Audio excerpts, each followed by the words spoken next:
Hi everyone, my name's David, aka Blumenek. I'm an archer with over 15 years of experience and I specialise in trying to recreate fantasy archery. And although my favourite thing is finding the stuff that actually works, there's a lot of weird and wonderful tropes out there. And some of them don't make a lot of sense. So whether you're an archer yourself or you're creating archer characters as a writer, a gamer, or God forbid in the film industry, or you just like knowing stuff, here's my top 10 list of things that media gets wrong about archery. And if you are a writer, a game master, or a player, and you are interested in creating fantasy worlds, then one of the things you can do to make everything more believable, not just the archery, is to plan it properly and write things out. And the best way to do that is by using the right tools. This video is sponsored by Anvil, which is a world-creating tool for dungeon masters and writers and general people that like getting involved in world building. It's an excellent way to keep track of what's going on with your characters, their past, their histories. You can make family trees, connection webs, mind maps. So when you write your character who picked up archery from a circus back in 1843 in the south of Birmingham or something, then next time you meet another character who's from the south of Birmingham, you can find that on your map and create links that build it all together. You don't have to remember something that you wrote 36 books ago because it's there in your chart.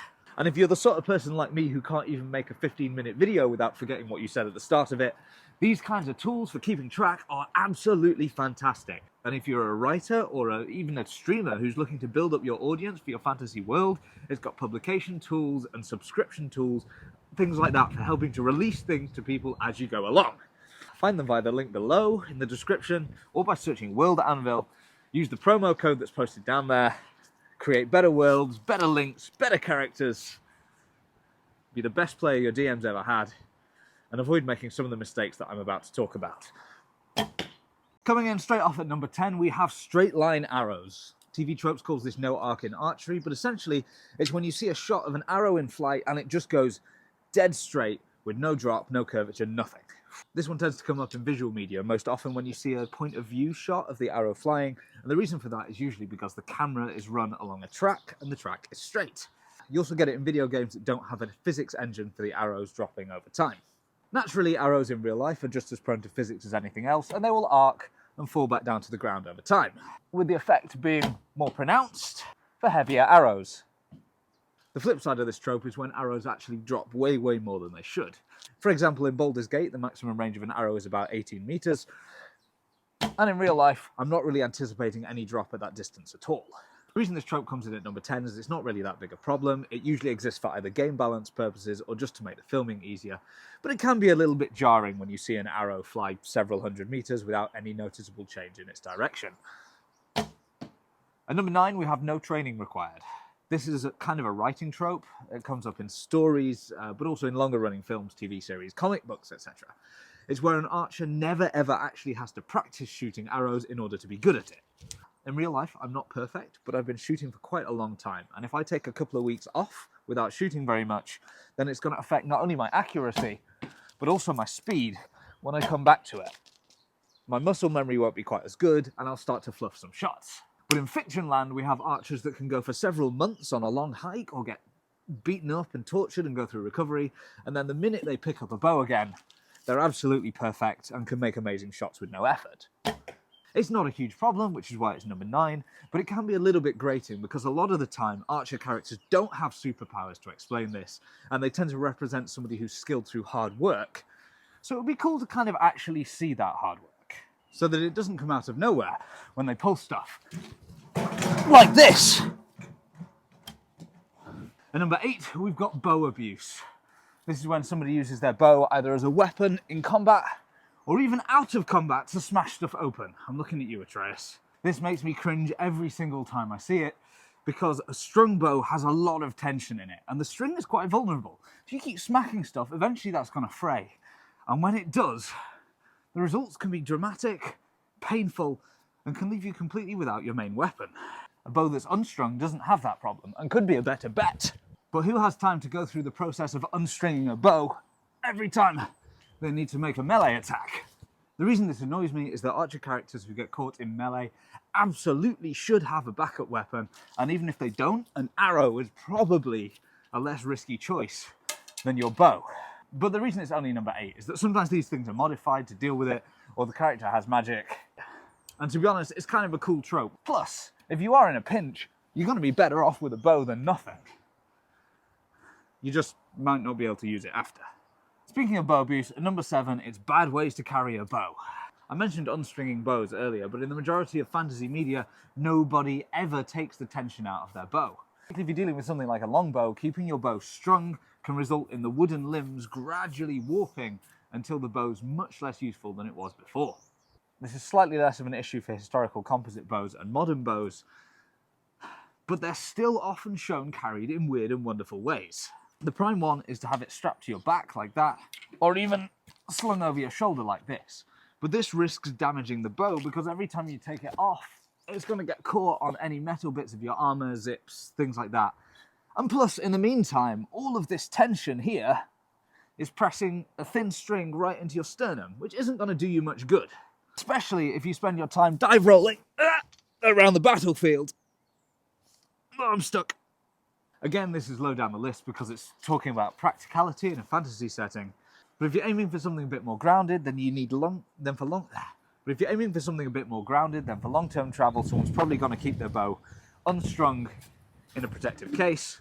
And when they need it in the short term, it will stay in their hand when it can, or on their shoulder when they need to, so that it's always ready for the next shot. Coming in at number 6, we have the Mega Arrow 9000.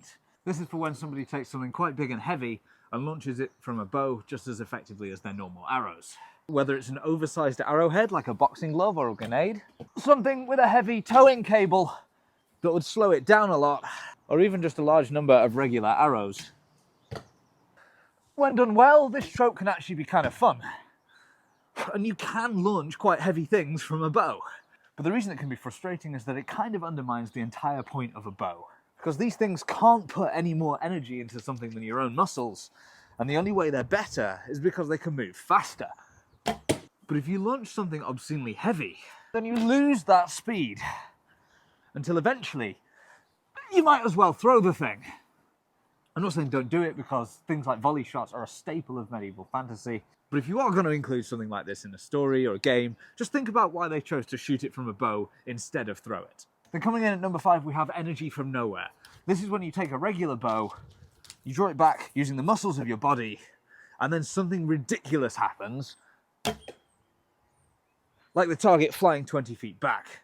A more common version of this might be an arrow pinning somebody to a stone wall, or a lightweight hunting bow piercing through metal armor with no conceivable difficulty. Ultimately, it's that same problem again. All the energy that goes into a bow has to come from your muscles, and although bows can reach monstrous draw weights, a blunt arrow shot from a 120-pound bow barely shifts a 20-kilogram target.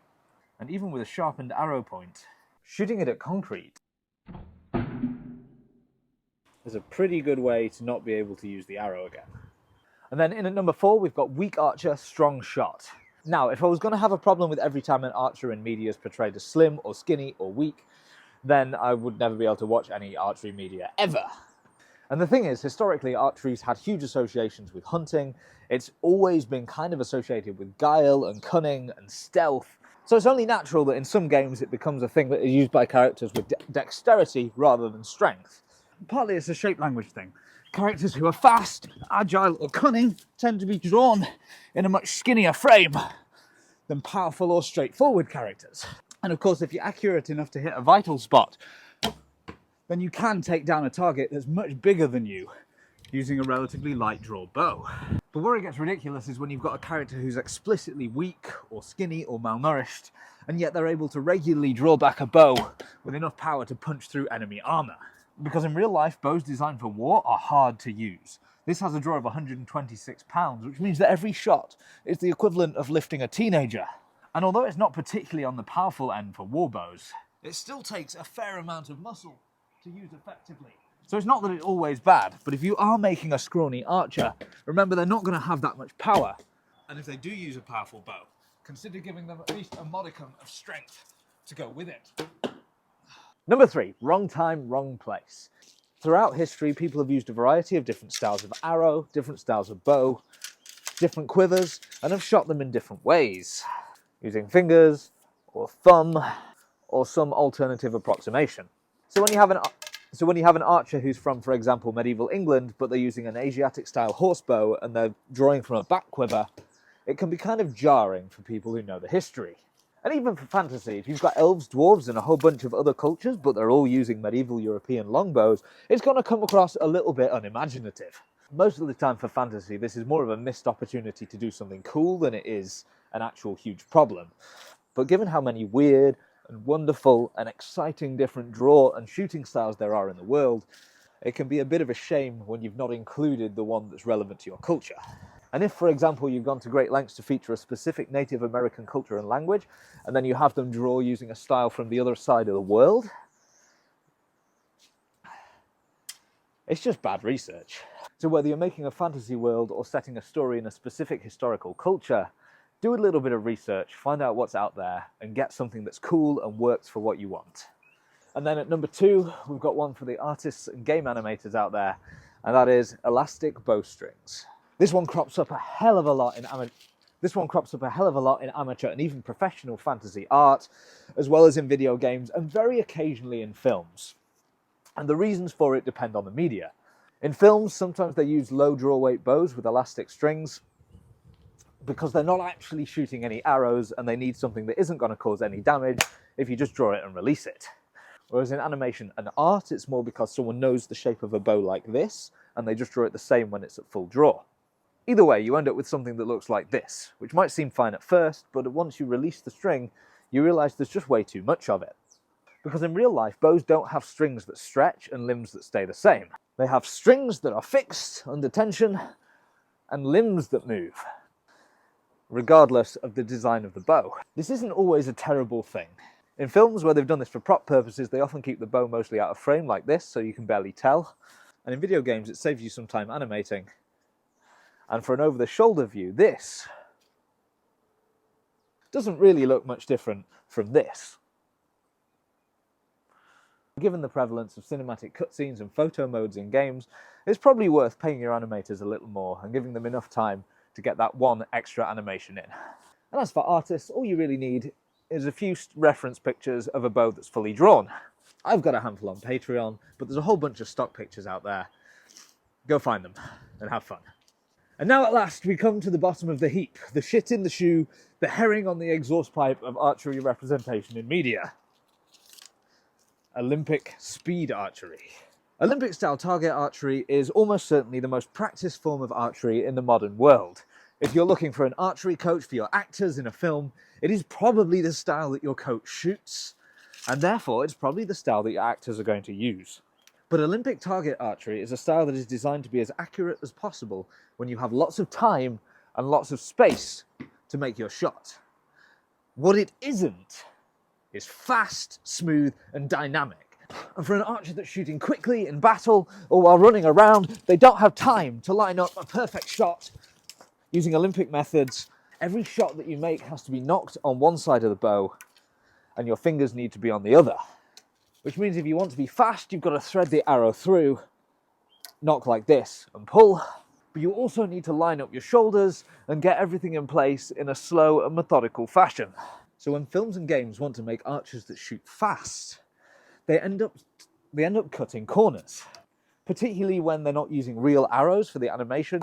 They'll just have the actor do this, and then they animate the arrows on afterwards. And if you look closely, a lot of the time, that arrow is passing through the bow, or their hand is passing through the string. And again, this is probably not a problem for most people, but to me it's really annoying because I've been trying to learn speed archery for ages, and there are dozens of styles of shooting that are fast and smooth and dynamic. You can draw over the top like this, or knock on the other side of the bow like this, or hold multiple arrows in your hand at once.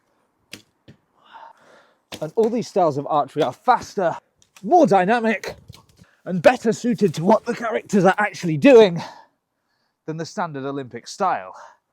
So for goodness sake, let's start making our archery a bit more interesting again. Well, that's it. That's my list. Thank you to all the patrons who make this stuff possible. Let me know if there's anything I missed down in the comments. Check out World Anvil if you're interested in any more world building tools. And of course, if you want to see more of this stuff, like and subscribe.